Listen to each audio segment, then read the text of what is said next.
91, your choice for hip-hop and R&B soul.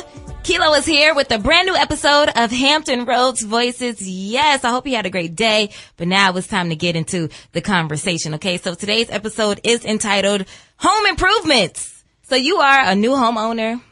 You know, you just moved out in an apartment and it's not the same as, in an apartment with people were fixing things up for you, you know?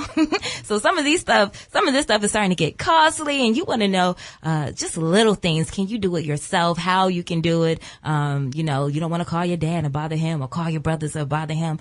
Or you've been a homeowner for a while and you want to do something new with your garden. You want to know what kind of plants to plant or anything having to do with improving your home today. That is what we are talking about. So 757-823-9110. Let's get you calling in and asking those questions that I know you have been dying to ask. So we have special guest experts on the show. I have Mr. Julius Hayes. He is from Paragonn Incorporated and he does contracting and things of that nature. And he's going to tell us a little bit about what he does. And I also have James Johnson from Tender Lawn Care. Get it, TLC? Tender Lawn Care? And as you can hear, the name itself explains exactly what he does. So, hello, fellas. How are you today? Doing great. Awesome. Yes. Thank you for being here. So, Mr. Hayes, we'll start with you. Julius Hayes with Paragonn Inc. Tell us about not a little bit, but however much you want to tell us about Paragonn, about your experience with home improvement, contracting. Sure. Absolutely. I would love to. I talk about it all day long, so I'll be glad to. Paragonn Incorporated is a general contracting company. We specialize in building of residential and commercial projects. We're also licensed in plumbing, electrical, heating and AC, and gas pipe fitting. So we have a pretty well-rounded scope. Everything. We do it all, So we have a great team of subcontractors that assist us with certain things that we don't do in-house. But, that's the general idea of what we do. We can get into specifics if need be. So, okay. Other than that, that's basically it. Sounds good to me. And we also have James Johnson from Tender Lawn Care. Tell us a little bit about Tender Lawn Care, what you do as a landscaper or gardener. What's your title? I am a landscaper and owner. Okay. To start. And I've been doing this since 2006. But prior to that, I had experience working with the city of Norfolk in landscaping. Oh. So, I have a lot of experience under my belt. I'm always room to learn new things. And I specialize in everything from yard cleanups to, fertilizing, weed control, flower bed installations, and you name it, pretty much. I'm glad you're here because you know what? I want to have some kind of pretty flowers, but I don't know if I have a green thumb or not because I haven't went that far to see if I can take care of plants, but plants are cute, around the house or, in your flower bed. So, I got some questions for you. And I'm sure you do too, Hampton Roads. 823-9110, 823-9110. You have heard our special guest experts. And, I have a question for you, Hampton Roads. What are your home improvement plans for this spring and summer? All right. The weather is finally breaking. What you want to do? Put a deck in? Do you want to get a pool installed? What kind of plans do you have for your home? Give me a call, 823-9110, 823-9110. And when we return, we'll get into the conversation. It's Hot 91. Have you ever met a girl that you tried to date, but a year to make love, she wanted you to wait? Let me tell you a story of my situation. I was talking to this girl from the U.S. nation. The way that I met her was on tour at a concert. She had long hair and a short miniskirt. I just got on stage dripping, pouring with sweat. I was walking through the crowd, and guess who I met? I whispered in her ear, come to the picture booth so I can ask you some questions to see if you're 100 proof. I asked her name, she said blah, blah, blah. She had 9, 10 pants and a very big bra. I took a couple of flicks and she was enthused. I said, how do you like the show? She said I was very amused. I started throwing bass, she started throwing back mid-range. But when I sprung the question, she acted kind of strange. Because when I asked, do you have a man? She tried to pretend. She said, no, I don't. I only have a friend. Come on. I'm not even going for it. It's what I'm going to sing. You got what I need. But you say he just a friend. And you say he just a friend. Oh, baby.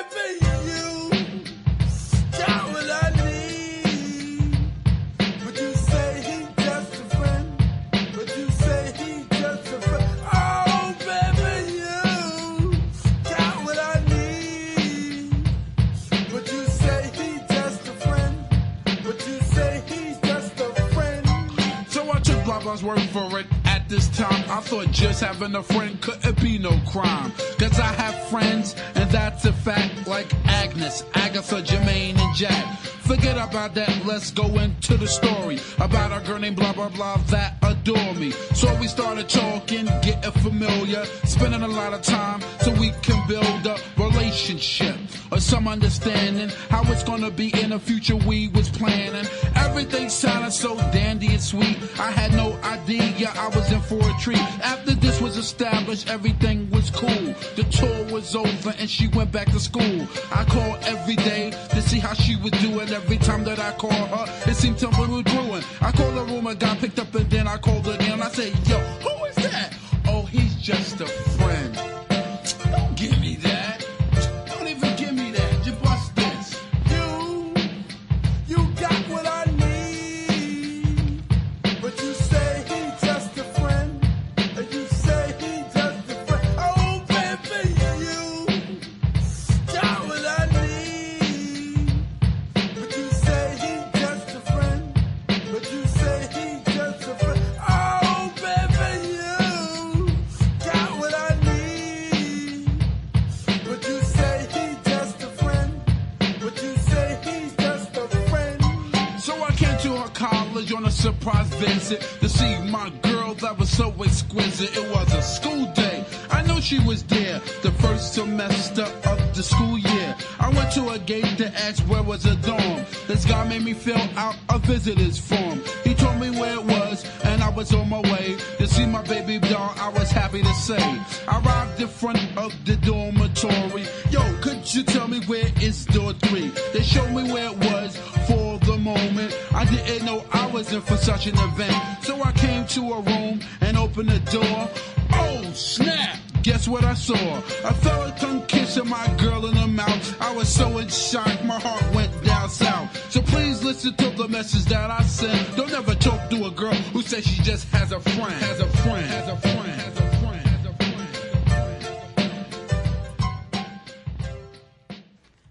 Biz Markie for You Just a Friend, Hot 91, your choice for hip hop and R&B soul.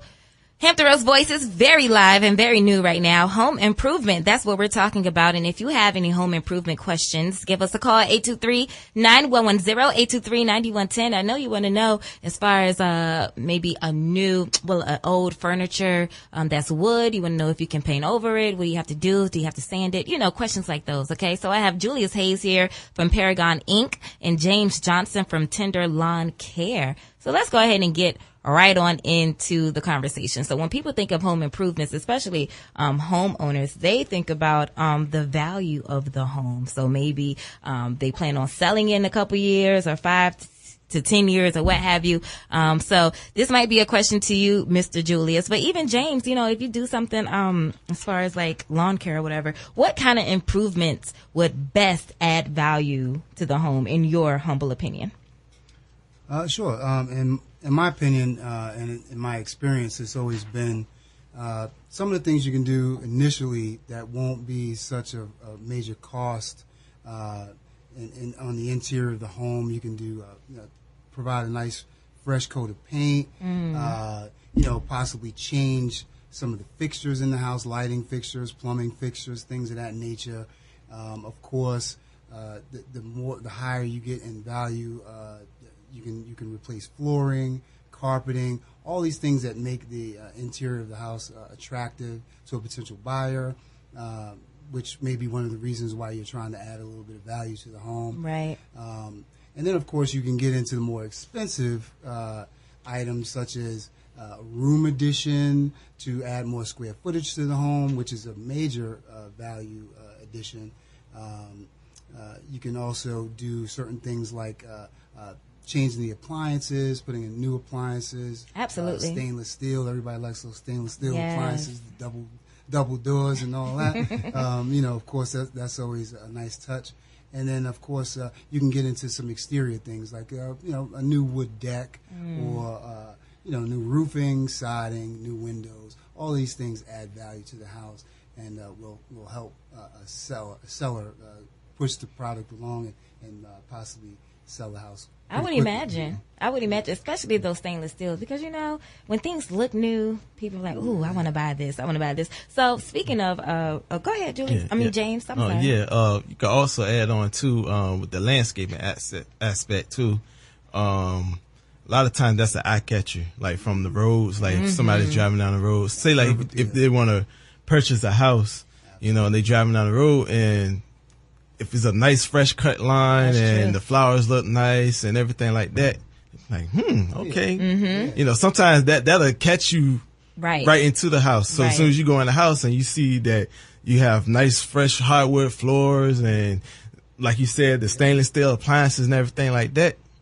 Yeah. That's a sale right there, Curb appeal gets them, that'll get your first attraction to the home. So it definitely adds value, So. Yes. So how often should a roof be replaced? A roof. Okay. Well, when roofing manufacturers usually offer a 25 to 30-year warranty on their shingles, but there are other factors that play into that. It doesn't necessarily mean that the roof will last that long. One thing that I recommend to a lot of our customers is that every 5 to 10 years or so, try to get a home inspection. A home inspection will allow you to do a little bit of preventative maintenance as opposed to after the fact, and then trying to make repairs when you don't have the money and things like that. So get a home inspector to come out. It usually ranges between $300 and $500 for an inspector to come out, take a look through the house, the roof, in the crawl spaces in the attic. They get everywhere. To make sure that everything is intact.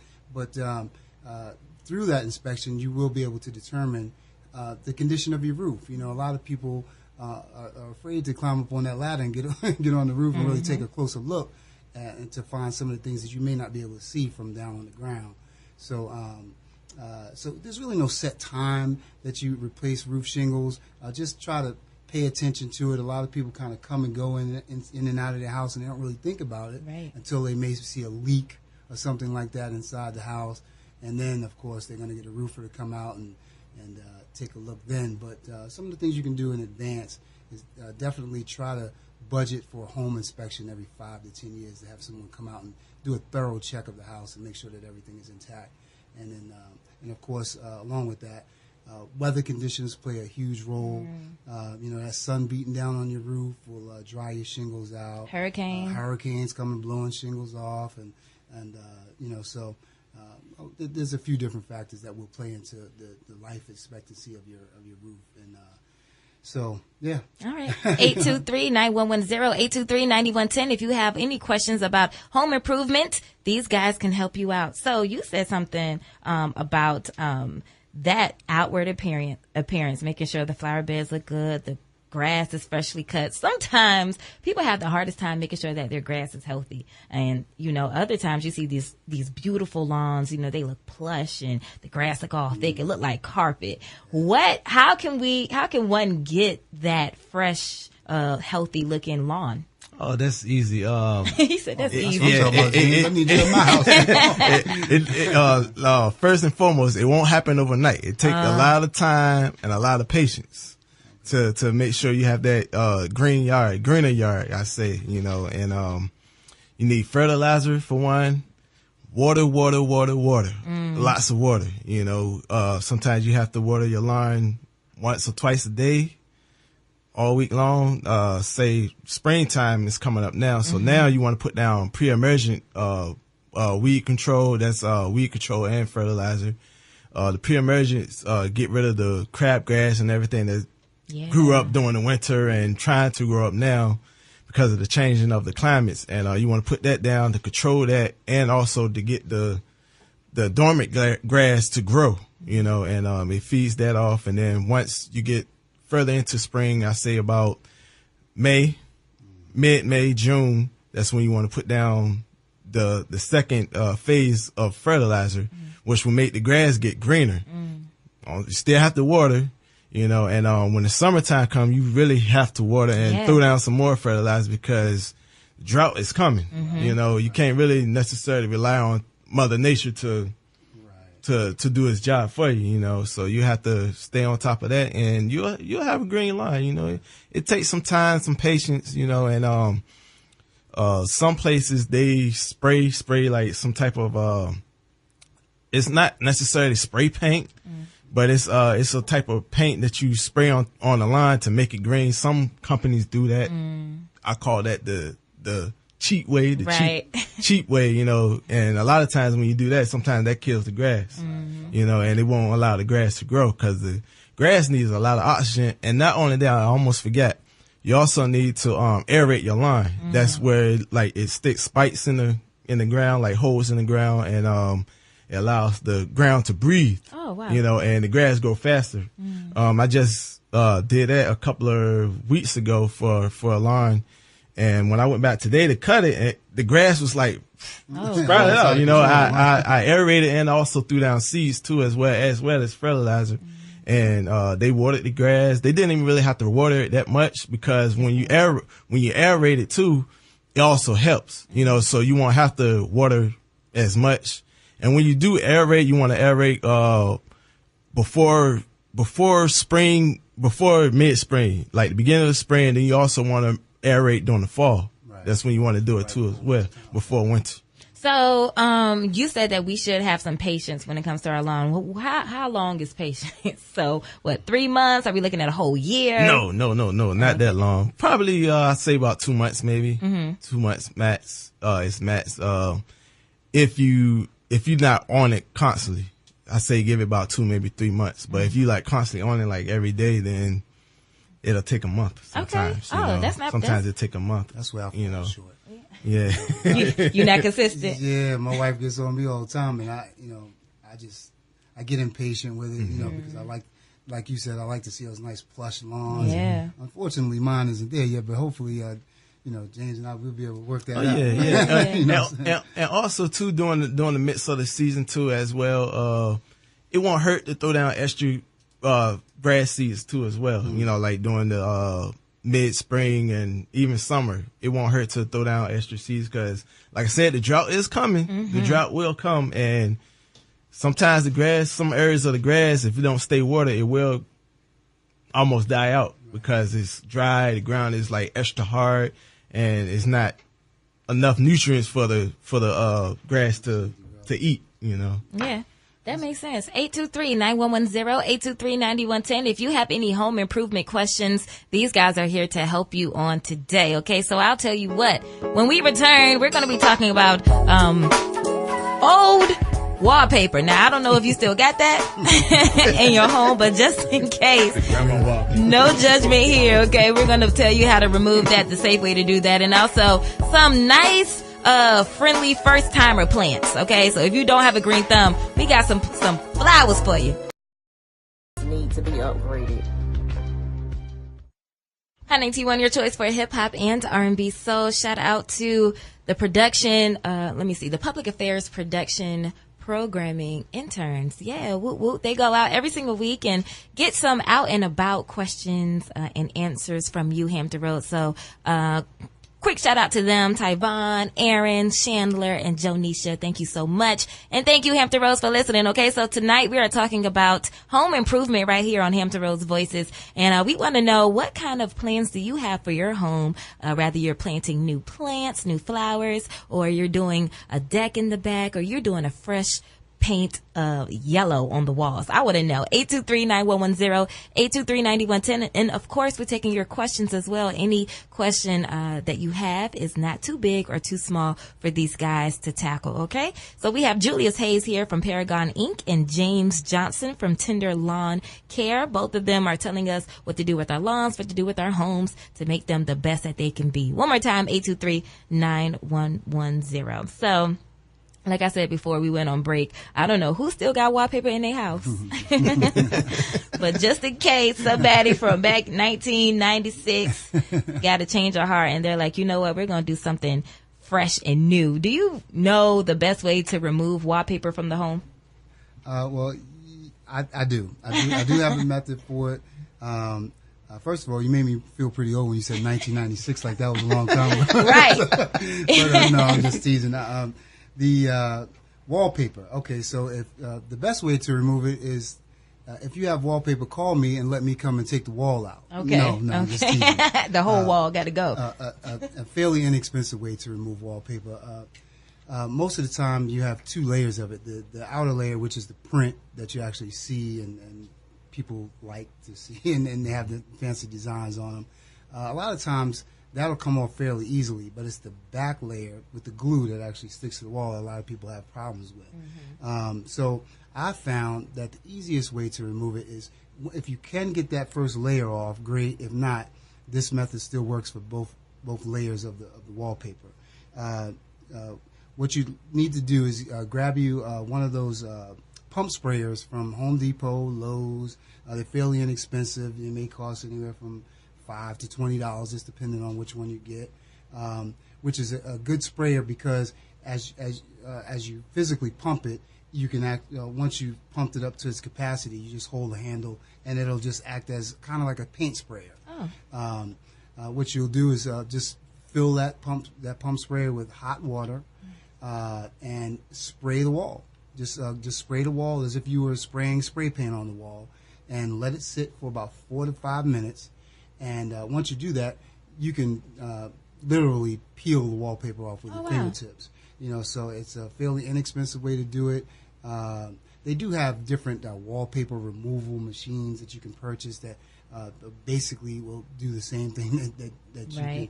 But you can also rent one of those from Home Depot if you feel comfortable using it. But the pump sprayer is a fairly inexpensive way to do it, and it's effective.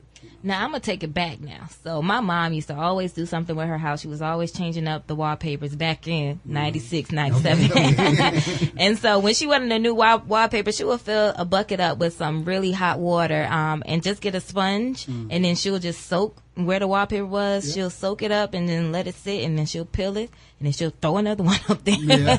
So glad she got rid of those. I remember those days. Yes. Some things was ugly. Punishment, that's what I used to have to do sometimes. Oh, really? Take off the wallpaper? Yeah. I love you, Mom. We do have a phone call, and we want those to continue coming. 823-9110, 823-9110 with all your home improvement questions.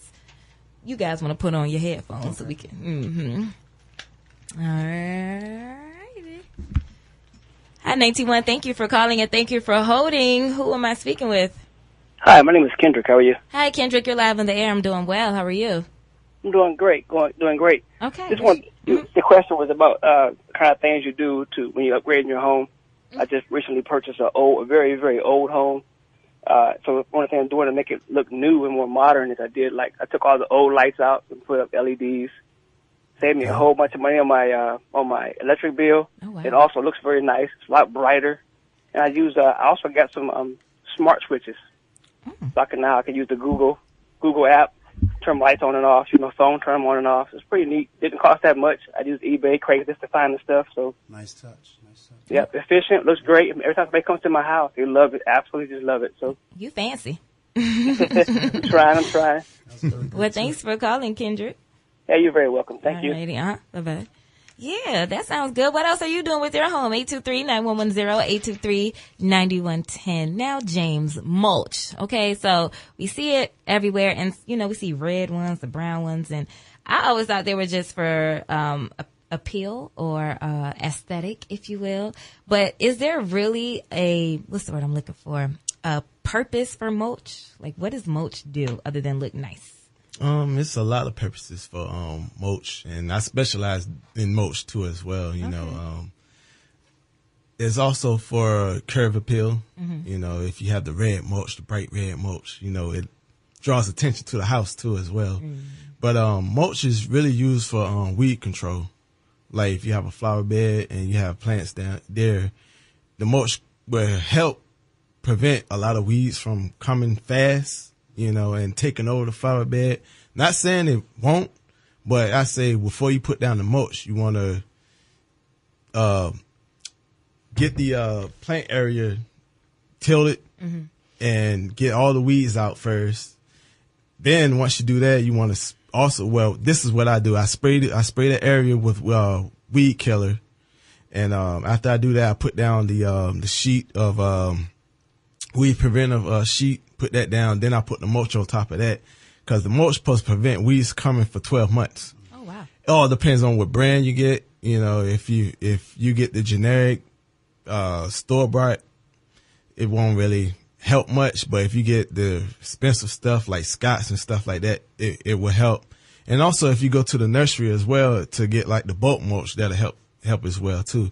It's quite expensive if you get the bulk mulch, but you know, you get different varieties. You know, you have the red mulch, you have the brown mulch, you have the dark brown hardwood mulch, then you have the black mulch, which I say a no to that. If you want to get black mulch, don't. Why? Don't, because it really looks like dirt. Mm-hmm. Really, it don't necessarily look good. You know, and it won't stay black for long. It start to turn gray. You know, and it'll make the flower bed area ugly looking, you know. So you wanna, if you wanna have your flower bed area looking nice looking, you know, you wanna get the red mulch or the brown mulch, you know. And like I said, you know, the red mulch, that it stays red for quite some time, you know, because I done the yard 2 years ago. And it's still red. It's still dark red, you know, there's no weeds. And, you know, if I see a weed, I'll pluck it out. And that's also too, the mulch will help you spot the areas where the weeds at. So you can just go and just pluck it out, rather than if you don't have mulch down, then you gotta pretty much necessarily destroy the whole flower bed just to get, you know. I did not know that. And that's expensive. It's expensive if you go that route, if you don't eye it out, you know, if you don't put the mulch down and you just throw plants in there, then so you pretty much wasted your time, really, because the weeds will kill the plants. It will suffocate the plants because they sprout up. As you can see, weeds sprout up everywhere. Sidewalks, bust up sidewalks, pipes and everything like that. So you want to mulch actually has a purpose, because it does look good. Like if you see a home with like off-white beige siding and then with a red door, that bright red mulch just looks really good. But it actually does have a purpose. Okay, we do have a phone call, so let's see who is on the phone. Hi, 91, you are live on the air. Who am I speaking with? My name is Diana. Hi, Diana. What's your question, comment, or concern?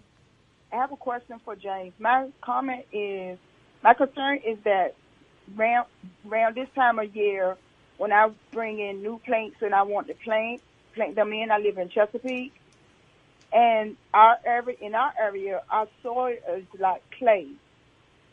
We have like clay-like soil, and when I want to plant my plants, whether it's perennial or annual, when I first start putting my plants in and I water them, I notice I have a hard time breaking the ground to put my plant in.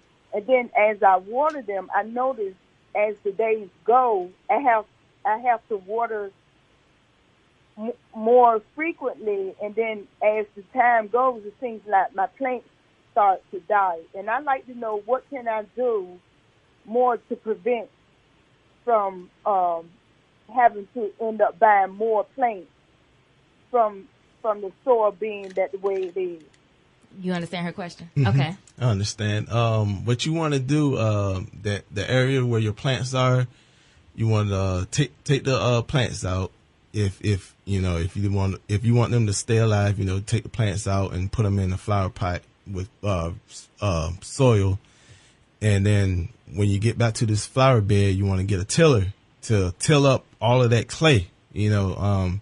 Then you want to, whatever you tilled it up, you want to pretty much dig that out, you know, throw that top layer, and you want to go down, I want to say at least, 5 to 10 inches deep, really, depending on how deep the plant you have, you know, maybe even deeper than that, probably up to like 15 inches maybe. And get rid of that out, and then you want to put some soil in, not dirt, soil. You know, put soil in, because if you put plants in dirt, everything will grow in dirt. You know, but if you put soil down, it'll help the flower grow, the plant grow, and you won't have to water as much. You know, because a lot of the soils that you buy, they have the minerals in it, the oxygen in it. You know, the right chemicals, put it that way, the healthy chemicals in it to help the plants grow. So that's one way to get rid of that problem. Yes. Does that help? Yes. Okay, yes, it good. does. I'll try that. Okay. Thank you. No problem. Thank you for calling.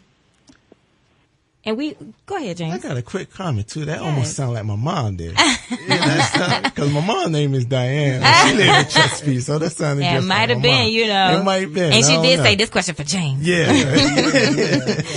I thought that was a little suspect. Yeah.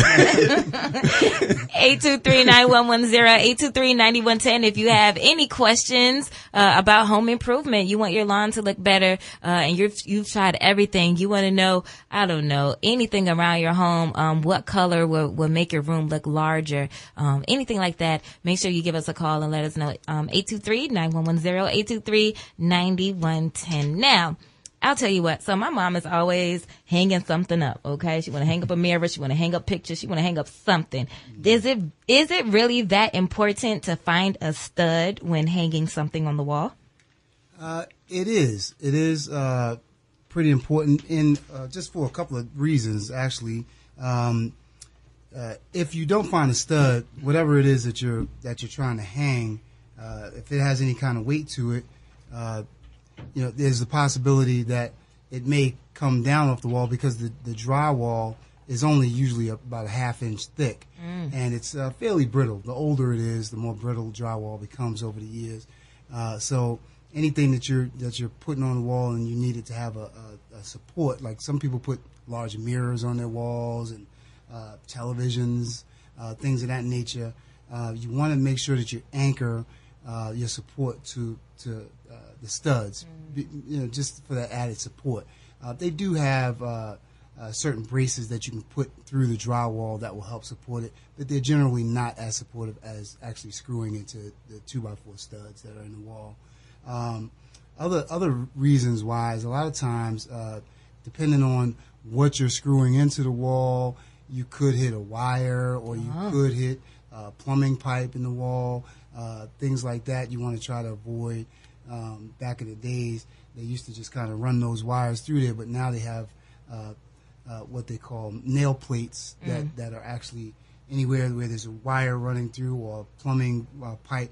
They have a metal nail plate on the edge of that stud, so if you do screw into it, you can only go so far. You won't actually drill into the pipe or the wire that may be running through the stud. So,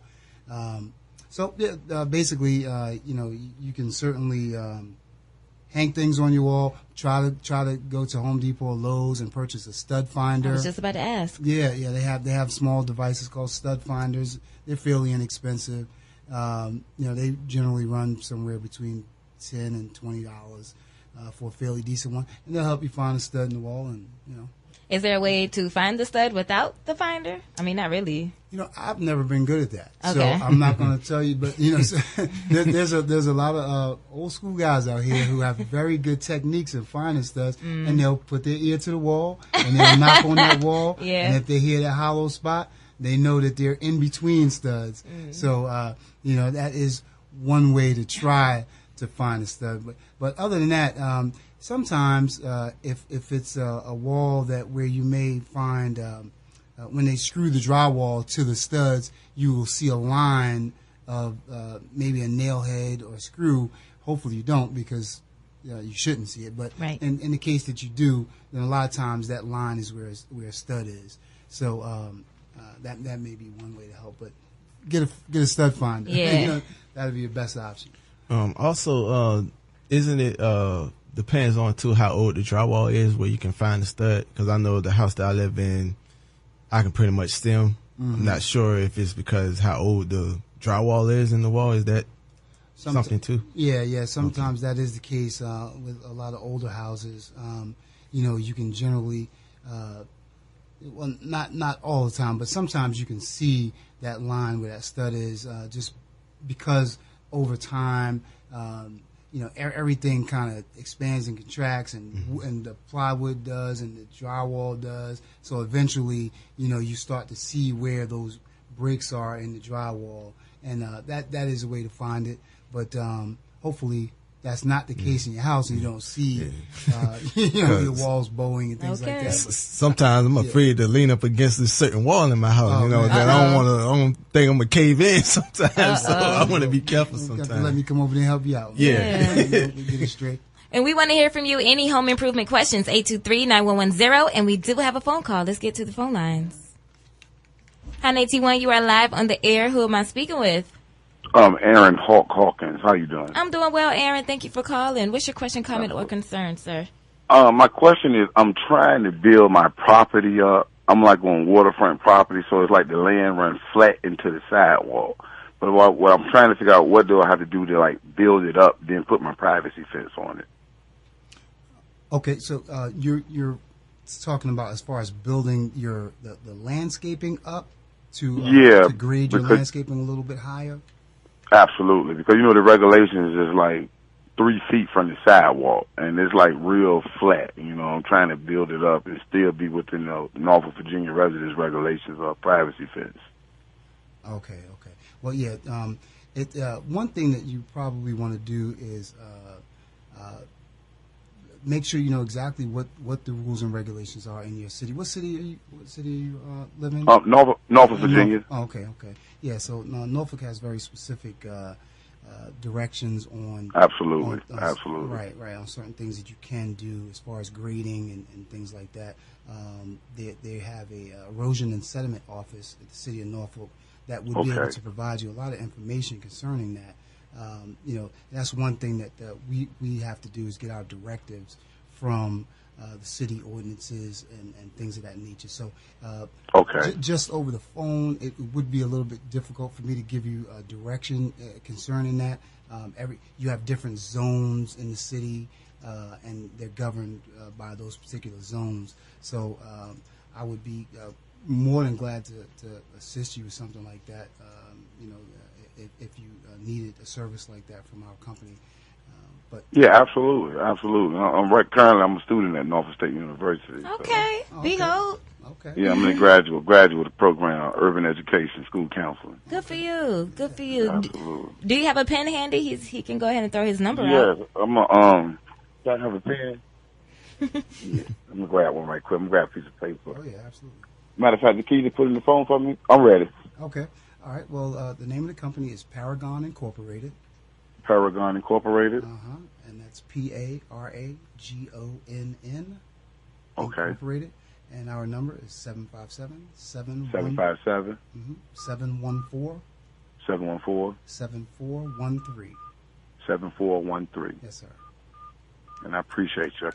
And I'll be getting in contact with you. Absolutely. I appreciate you, sir, and I look forward to working with you. That'd be great. Absolutely. Behold. Peace and love. Yes, behold. Thank you, Aaron. Yes. Thank you. Peace and love. James?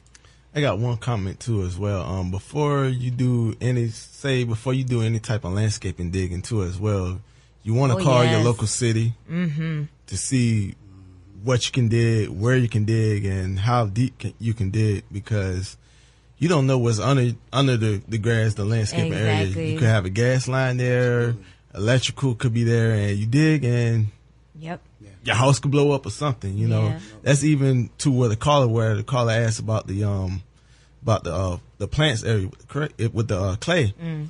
If your flower bed is like directly beside your house, you want to be careful with tilling. You want to make sure you call the local city, wherever city you live in. Not only that, and also make sure that there is no electrical wires around, like by the AC unit area and stuff like that, because you don't want to dig and electrocute yourself, right? Or I'll dig for you and electrocute myself.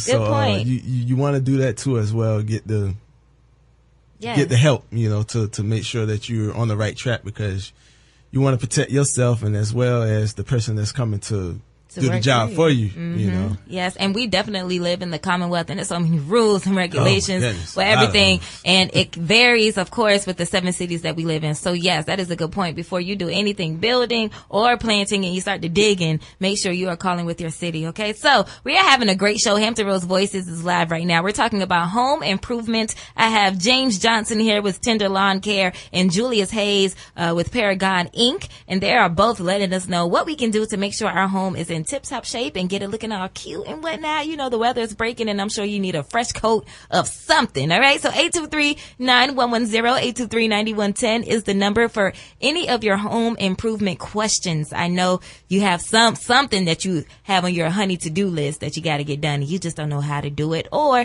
if you want to brag about, you know, something that you have done recently with your home, go ahead and give us a call. We want to hear a little bit of bragging. What have you done or what do you plan to do this spring or summer in regards to home improvement? 823-9110. It is Hampton Roads Voices Home Improvement. 981, your choice for hip hop and R&B soul. Brand new episode of Hampton Roads Voices Home Improvement. Yeah, so if you have any home improvement questions or concerns, give us a call, 823-9110, 823-9110. And I'm going to throw out a question for this 6 o'clock hour. What type of DIY, do-it-yourself, home improvements have you done already successfully? I want to know, 823-9110, 823-9110. I have James Johnson here from Tender Lawn Care. And I also have Julius Hayes from Paragonn Inc. Julius does contracting and everything having to do with making sure your home is in tip-top shape. And James does everything it has to do with your lawn looking the best it can ever look. Okay, so any questions having to do with any of those, then we got you. One more time, 823-9110. So a lot of people try to do their own decks by themselves, and they, even though they probably shouldn't, but what kind of materials would you suggest or recommend for remodeling a deck in regards to real wood, synthetic wood? I didn't even know they sell synthetic wood, but what type of materials in regards to wood would you suggest? Well, I would suggest normally you try to go the least expensive route. You know, a lot of times these home improvement projects can get costly.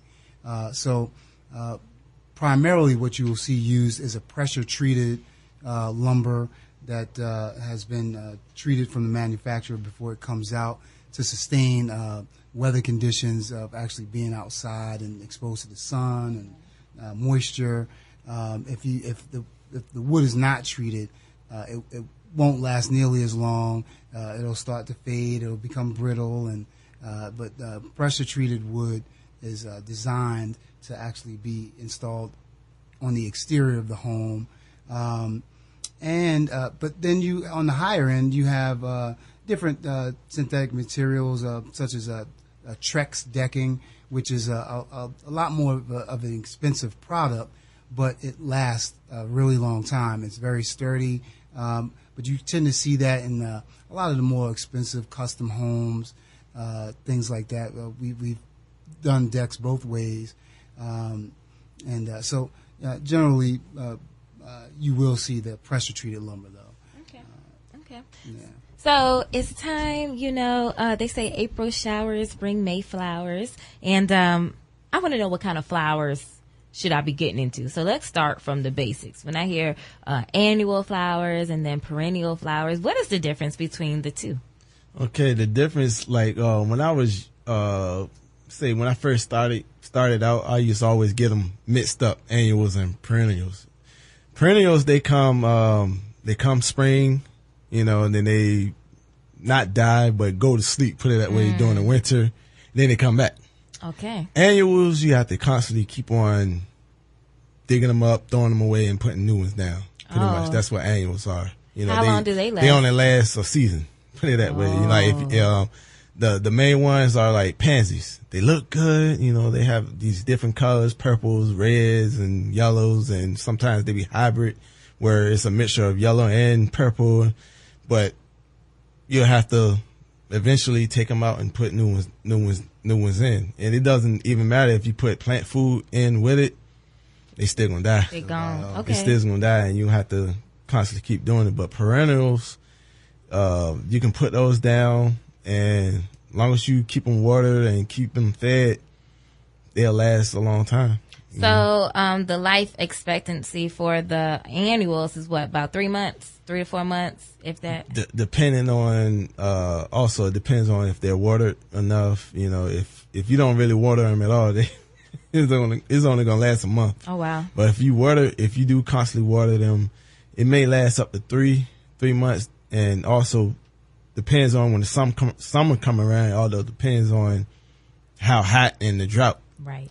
Yeah, that's what I was going to ask. Yeah. If exposure to the sun like that, I mean, obviously, being a plant, they have to have sunlight, but I know a lot of times we get some pretty hot summers. Right. And sometimes we get too much sun. Yeah, and I noticed some of mine dying off, and of course I don't have a green thumb, so, I'm not 100% sure what to do with them, but I noticed that about those things. Here's the cliche with the green thumb thing, Sometimes you can have the greenest thumb in the world, but you still have stuff die on you. Right. So the green thumb thing, if you don't have if you say you don't have a green thumb, look, don't worry. Right. Because even somebody with the greenest thumb, they have bad they have bad days too. Right. Right. It's not gonna always be perfect. Some days you're doing this and it's it's not gonna go right. But around my mailbox, some mailboxes, they have like flowers around it. So I planted a tulip last year, and it looked like they had died, and I just went about my business. But I saw just the other day one of them survived it. They blossomed. So a tulip must be a perennial plant. Yes, okay, I was like, oh, look at my little yellow tulip. Yeah. That's now also they do sell. It is some weeds that do look like tulips, like they have the little green leaves coming up straight up. Oh wow. Sometimes it's hard to decipher between the two. Yeah, that's what's in my yard. Yeah, sometimes it's hard to decipher between the two because it looks just like it. But the difference between that and the weed is that you can actually see the bulb on the tulip. You won't see it blossom just yet, but you'll see a little bulb on top. That lets you know that's a tulip right there, and it'll grow. It'll spread out. So in your opinion, what type of plants should we be planting in our front yards and our backyards that look nice, but maybe are low maintenance, or, matter of fact, give me some plants for the low maintenance type of taker care, if you will. And then the people that really are spending time in their gardens, what are some plants for them? Okay, well, tulips are low maintenance. Okay. If you do pansies, they high maintenance, and, you have, if you don't want the bright color plants, if you just want like regular green plants, because I know some of my customers, they just want green. They don't want all the bright colors. You can do, elephant ears. They like those. They low maintenance. They low maintenance too. They do grow big, but they're low maintenance, and they are also perennials. They'll die off and then come back as well. Yep. So anything that's perennials really is low maintenance, really. Okay. As long as you just water it and make sure it get the sunlight that it needs, and it's fine. And like I said, some summers we do have a drought, and you will have to water them. But if the sun is beaming down on your plant and beaming down on you can put like a little shade over it, like say like umbrella or something. You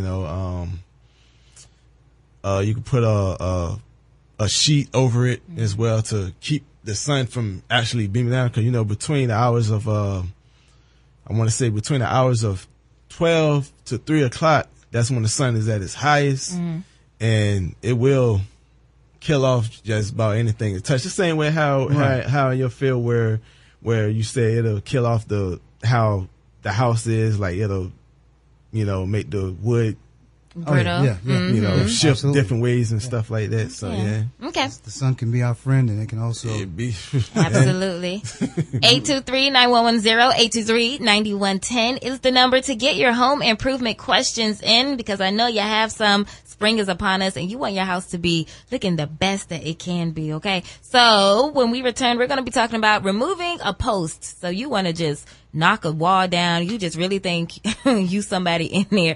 But before you do that, make sure you listen up, because coming up next, we're going to tell you the safe way to do that, all right? So we have Julius Hayes here for Paragonn Inc. and James Johnson from Tender Lawn Care. Can you guys go ahead and throw out your phone numbers just in case people are listening and they're getting out of their car? And yeah. So we'll start with James Johnson first. Okay, my name is James, Tender Lawn Care. My phone number is 757-274-9057. One more time. 757-274-9057. All right. And then we have Julius Hayes from Paragonn, Inc. Okay, yeah. Our number at Paragonn is 757-714-7413. Again, that's 757-714-7413. Okay. And you can also get those questions in on our social media, okay? So go ahead and either put it on your own wall, on your Facebook wall, or come to our wall and use the hashtag HRV, or on Twitter, use the hashtag HRV and type your questions. When we return, we have more show for you. Make sure you keep it locked. It's Hot 91, Hampton Roads Voices, Home Improvement. Keep on surviving. And we are going to survive these home improvement things that we got to do on our to-do list. I know you got to paint the walls. You got to pull them weeds out. You got to do so many things. And maybe you are a woman homeowner all by yourself. You don't got no man, and you don't need no man to help you, but you do have questions on how to keep that home in its tip-top shape. And we have the show for you. Hampton Roads Voices is live, and we're talking about home improvement. We have Julius Hayes here with Paragonn, Inc. That is a contracting business in which he does everything having to do with your home. And we also have James Johnson with Tender Lawn Care, and just like the name suggests, landscaping, gardening, all of that he does. Okay, and we've been talking, having a really good conversation about what kind of plants is best for us, when the roofing should be switched out.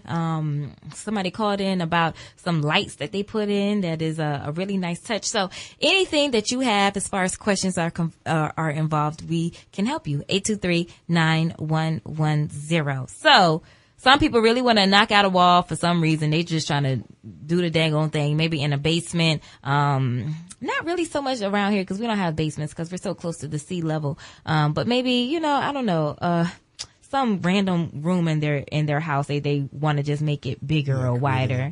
Yeah. So how can we safely knock down a wall, especially moving a support pole or base? Is that possible? It is. It is possible. But the first thing you want to do is fully understand the structure of your house, because normally when you see a supporting post like that, it's there for a reason. It's supporting the weight above it, whether that be the roof line or the second floor above it or whatever it may be. So you want to make sure that well, firstly, I'd like to point you to a professional to come in and assess exactly what that beam is supporting, and if it's possible to take it out. Right. In some cases, but either way, before you remove a supporting post like that, you have to put what we call false walls on either side of it to support the floor joist or the ceiling joist that may be above it, and then also below that.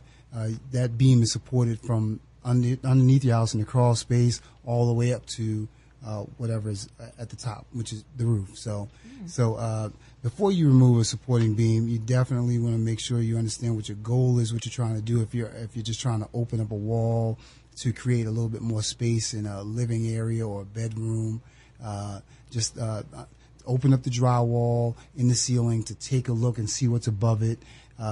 Create the false walls on either side of it to support the ceiling above it, and before you remove your post. And again, always seek the advice and counsel of a professional.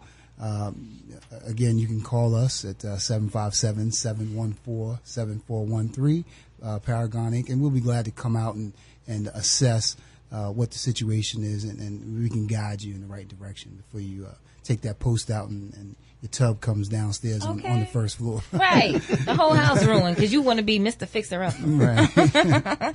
All righty. So we were talking about plants, James, as far as what we should put in our front yard and our backyard. So do you have suggestions as far as which ones will do better in the front yard, are pretty and such, and then which ones would be good for the backyard? Okay. It all depends on what do you want, and also depends on how your property is laid out. Like if the front is just facing the street, then you want to put your perennials up front. Now, if you have a road on all sides of your house, like the front, maybe the side, or the front and the back, then you want to have perennials on front and back, to keep that curb appeal, to keep people looking at your house like, I want my house looking like that, I want to do that. Right. You know, so you want to keep it green. Now, if you just have a road up the front, keep your perennials up front. You know, get color, lots of colors. You know, reds, yellows, the purples. You know, it's something to eye catch. If somebody driving, they can eye catch. You know, and also if you don't want to do color, you can do the greens and stuff like that. Just make sure it looks presentable. You know, because I've seen some houses where it's like green, but it looks like a jungle. Right. You know, and that's not eye appeal. You know, a lot of times the city may come by and put a notice on your door saying, that, look, you need to these weeds, get rid of this. Right. You know, or you're gonna have to pay a bit fine. You know, so and also sometimes the city will call me to come out to cut their property. Wow. You know, because the city is about to put a lien on the house because you don't let the grass or these weeds and not just weeds but vines and everything like that grow on the house, you know, and it don't look right, you know. And not only that, with the vines growing up the house, it'll mess up your house as well, you know. And then that's when you have to call myself, and you also have to call my brother. My brother over here, Julius over here, you know, to come fix that. You have to call me to cut the vines, and you have to call him to fix your wall and the roof and things like that. And it get expensive because not only that, you have to pay the city, the violation for the city. Then you have to pay us for us to come out to help. Right. You know, so you don't want it to go that far. You know? Well, you know, while we were talking about some of the plants, front and back and things like that, it brought to my mind, in my backyard, the sun doesn't really shine in the backyard very much at all. So I have a flower bed on the back end of my house, and those plants don't get as much sun, nearly as much as the plants in the front side of the house. So if and correct me if I'm wrong, because I'm a novice, but I do remember at one point when we were looking for plants and things to put in our flower bed, they have some plants that do better in shade. Is that correct? Yes, yes. They do have, I'm glad you brought that up too. They do have different type of plants as well. They have plants that can take full sun, you know, for a long time. Then they have plants that can take partial sun, which is they take sun part of the day and shade. And then they have some plants that just do well in shade, you know, hardly no sun, you know, where most properties that I deal with, the back seems to be the most shaded because they have the most trees in the back and not that much sun come through, you know, or not only that, sometimes the backyard don't have a lot of trees, but the sun is not at its highest in its back. The only time you really see the sun is when it rises in the morning, and then throughout most of the day is up front. You know, pretty much how my house is. Like when the sun come up, I hardly see it in the back. When the afternoon come, when the evening come, it's up the front, and it's being hard on the front. You know, so that's exactly they do have different varieties. You know, how they of plants and flowers like that. Okay. Cool beans. Cool beans. So let's take it back inside to the kitchen. You know, just putting a fresh coat of paint on some kitchen cabinets can really change, you know, how the kitchen looks altogether. So when it comes to like peeling, like old and peeling kitchen cabinets, what is the best way to restore those? Do I have to sand it out and then put the paint on it? Like, right. Absolutely. Yeah. And even with that, it depends on what the cabinets are made of. Some of them have a plywood that it isn't very sturdy. It's not a solid wood-based cabinet like you would, like a wood floor, where you would actually be able to sand it down, restain it, put a coat of urethane on it to protect it, which is what you would want to do with a wood cabinet. But with a plywood cabinet, depending on how severe the damage is, you may even go so far as to just replace the doors, because the actual cabinet itself will more than likely still remain intact. A lot of times it's just the door. Right. So we've done a lot of jobs where we've just taken the doors off, we put new doors, new hardware, and you pretty much have a brand new kitchen. You know, new countertop. You know, if we can salvage them that way. But there's a couple of different methods to removing that peeling that you see a lot of times. Yeah. And then, you know, or you can just clean them up and paint them, you know, put a nice coat of paint on them and dress them up and make them look nice that way. New fixtures and you got yourself a nice looking kitchen. Yes, it's little things like that that can really make, a big difference. So, so go ahead and give us a call at 823-9110, 823-9110. But we did send out our public affairs team to ask you some questions about landscaping, since that's one of the things that we're talking about today. And let's see what you had to say. Does landscaping increase the value of your home? Yes. It does. When it looks good on the outside, it draws people to it. Indeed it does. Landscaping enhances the value of the home. Shrubbery, flower bed, nice mulch, a nice edged up yard, even if the grass is brown, it looks good. Definitely. As long as you keep up with the landscaping, and also depends on the layout and things like that, it definitely can improve or increase the value. Landscaping definitely enhances a home and its value. You were given $5,000. How would you use it to improve your home? I would definitely upgrade my kitchen with more modern technology, refrigerators. I would get a matching refrigerator with extra large stove where you can cook a turkey and a ham and mac and cheese all at the same time. I would honestly get all new furniture so it would last me for a very long time, so I would never have to get furniture. Well, not never, but I wouldn't have to get furniture for a long time. You can buy those really cute cabinets from Pier 1. Definitely keep up the cleanness of it, the colors. Sometimes I can't clean everything myself. Yeah. Maybe hire someone or something. And I would get just all new appliances so it could just last me and I could take it with me. Hi 91, your choice for hip hop and R&B soul. Hampton Roads Voices is live, and we are talking about home improvement. Yeah, I've been having a good conversation about what we can do to make sure our home is looking its best, especially now that we are breaking from out of this winter, dreary storm, if you will. I call it a storm because I hate the winter. And now the sun is shining, and we can see clearly now that your house needs some improvement. Okay, so make sure you give us a call if you have any questions about that. 757-823-9110. I have Julius Hayes here from Paragonn Inc. and James Johnson from Tender Lawn Care. All right, and make sure if you are in the car and about to get out, you can check this out on. Check out the information of these guys on our Facebook page, WNSB High 91.1 FM, to get their phone numbers. But they will be telling us that at the close of the show here in a little bit. Okay.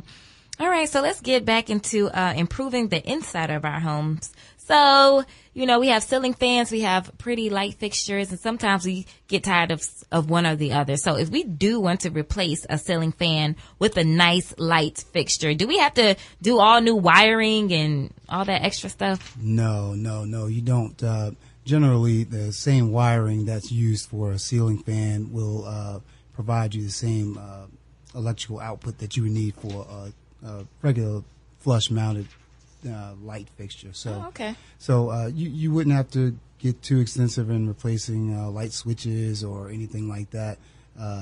If anything, if you're actually going from a ceiling fan to just a regular light fixture, there's probably at least one wire in the bundle that you probably won't need, depending on how it was originally wired. But so you should be fine. No reason why you can't do that. Of course, a lot of people aren't comfortable with electricity, so we always practice safety first. Right. Make sure you secure the power. Some people will tell you to just turn the light switch off, but you could be up there working on that ceiling fan, and one of your young children come in there and turn that light switch on, and it would be a bad day. So I recommend that before you enter in any DIY project, do-it-yourself project, that you just get a little bit of information. You're certainly welcome to call us at Paragonn. We don't mind providing small tips and things like that to homeowners. We want everybody to practice safety when they're working on their homes. They also offer a lot of information at Home Depot and Lowe's. You can certainly walk in there. They have sessions where they allow you to come in and they'll talk to you about different things that you can do around your home for yourself. So just always seek a little bit of information, secure the power at your electrical panel, If you a lot of times in older houses, unfortunately, the breaker panels aren't labeled. So, you may have a living room, and you don't know which breaker to turn off. Well, in that case, turn the light switch on, make sure that the light is shining, and turn each breaker off one at a time until that light goes out, and then you'll know you secured the power in that room, or at least to that fixture. So then you can try to work on changing that fixture out. My house is set up a little different. Okay. I have to ask either one of my children or my wife to be in the room, because our breaker panel is outside in the shed. Right. Okay. So I had to go out there and yell. Say, hey, is this it right here? No, that's not it. All right, what about this one? Yeah. You'll probably find that in a lot of people's homes, to be honest with you. But if that's the way you have to do it, that's fine, as long as you secure that power before you go working on pulling any light fixtures or any switches or outlets out. Make sure you secure your power. Now let's take it to the bathroom. Now, I like some strong water pressure when I'm taking a shower. Mm-hmm. And sometimes that water pressure gets low, or in a different bathroom, it's not as strong as, you had it in the hotel. So how can we increase that water pressure in our shower? Can we do it ourselves? Yeah. There's generally a few different reasons why that happens. But some of the quicker things to check that you can do yourself. The shower head. A lot of times, the shower heads over time, start to build up a little bit of corrosion and mildew inside of them. So what I suggest to a lot of people that ask me that type of question is to, if you can't afford to get a new shower head at that time, at least remove the shower head that you have and soak it.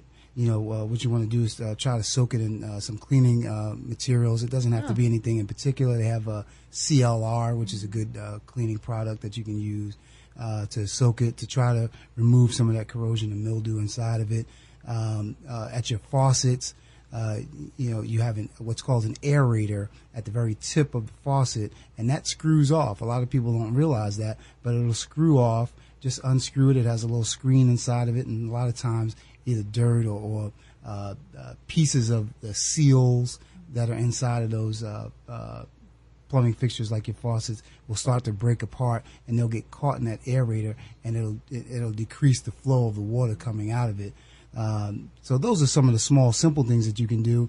If the problem persists, then Home Depot or Lowe's, they sell what's called a pressure gauge, and it's usually about $10, and you can take it and install it on your exterior hoses that you may hook a water hose up to, your hose bib. Just attach it to that, and what it'll do is it'll gauge the water pressure. You usually want to be about between 40 and 60 psi, and if you're generally in that area, then that's pretty good. But if it's lower than that, then there's some other things that you may want to look into. Call a professional to come out and take a look at it, because you could have very old water lines in your house, and they've built up enough corrosion inside of them to where it's not allowing the water to come through properly. And that could be from your city water meter all the way up to your house, So in that case, definitely seek a professional to come out. Us here at Paragonn, we'll come out and take a look at it. There you go. And check it out for you. All right, so you said outside at the water bib, so let's stay outside. So, weeds, they are worrisome. We've been talking about them all show long. Is there a way to permanently get rid of weeds where we want them to be gone? Not necessarily. You can't get rid of them permanently. You can get rid of them if you keep them controlled. If you constantly put down weed and feed, if you constantly, like if you see a weed in a particular area, make sure you get rid of it. Sometimes you can pull it up by hand if it's not a big area, or sometimes you put down some weed killing spray, or not even spray. It's like it's almost like fertilizer. It's like the same type of seed like a fertilizer, but it's actual weed killer. You can sprinkle that over it, and then in time it'll get rid of it. You can also use lime. That can get rid of it too. Lime the fruit? No. No, it's like it looked like sand. Okay. Almost, so you got to break it down for people like me. Yeah, lime. It's almost like sand, a sandy type. Okay. grain, it's grayish color, and you can put that down over it. Okay. But be careful when you're doing that, because that can also kill the grass too. So you have to. It'll make your grass brown, extremely brown. Mm-hmm. And sometimes our grass does get brown in the winter time. So some people have great lawns all year round. How can we make sure that our grass is staying green and fresh and healthy even in the wintertime? Don't worry about the brown, because sometimes during the winter, you may think that the grass is dead, but it's actually asleep. It's dormant, and when it comes back, it'll be greener than the previous year. But for some that where the grass stay green all year round, fertilizer. You can use ironite fertilizer. It's a fertilizer called I can never pronounce the name right. It started with an M. It's called Magnolia Light. I'm not pronouncing it right, okay. but that's the concept, man. You can put that down. That has oxygen in it and everything like that. So when you put that down during the winter, your grass will stay green. Okay. Like if you constantly fertilize your grass throughout the whole year, spring, summer, fall, winter, your grass will stay green all year round. And constantly water it too.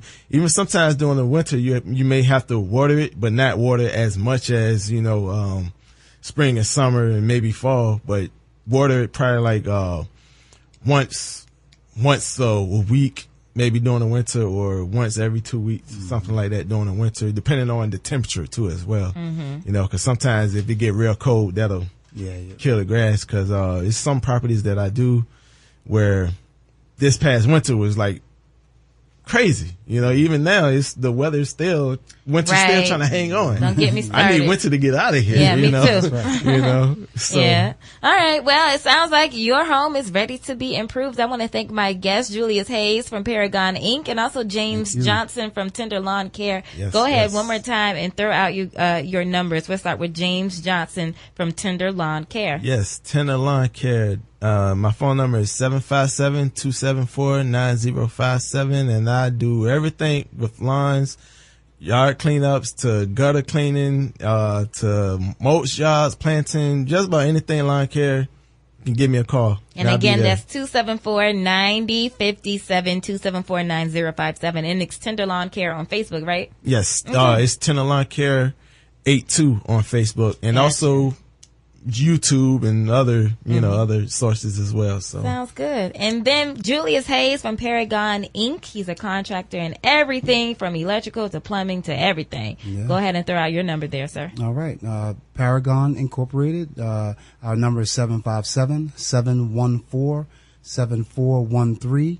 Again, that's 757-714-7413.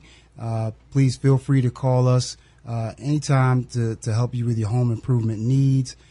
We look forward to working with our neighbors here in Hampton Roads area, and we can help you with anything concerning residential and commercial projects from the roof down to the foundation. So we look forward to assisting you in any way you need us. Absolutely. You in all 7 cities too? All 7 cities. Same here. I'm everywhere. That's what's up.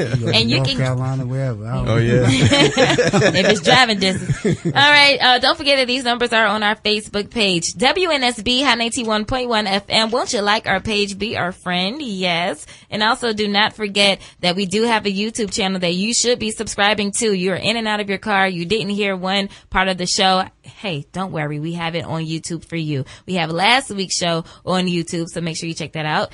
Hampton Roads Voices on YouTube. Subscribe. Also, coming up in 2 weeks, April the 20th, we have a very special gift for you. Yes, we're having Hampton Roads Voices live with an in-studio audience. Yes. Okay, so we want you, don't be calling our phone. No. We want you in the audience, and we will pass around that mic like it's no tomorrow for you to get your 2 cents off. And we're also going to have a panel discussion, and some of those panelists will include your favorite guests that we have had here time and time again on the show, like Dr. Robert Perkins from the Sociology Department of Norfolk State University. And we're also going to have Delegate Heretic. Yeah, he's from Portsmouth.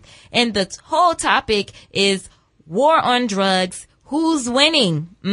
So everything having to do with the opioid crisis that's happening right now, with how the government remedied the crack epidemic in the African American community, all the way to decriminalizing marijuana. Everything having to do with drugs and how it affects us as a community. We are having a conversation about it. So log on to Eventbrite and look up Hampton Roads Voices. We would love to have you in the audience.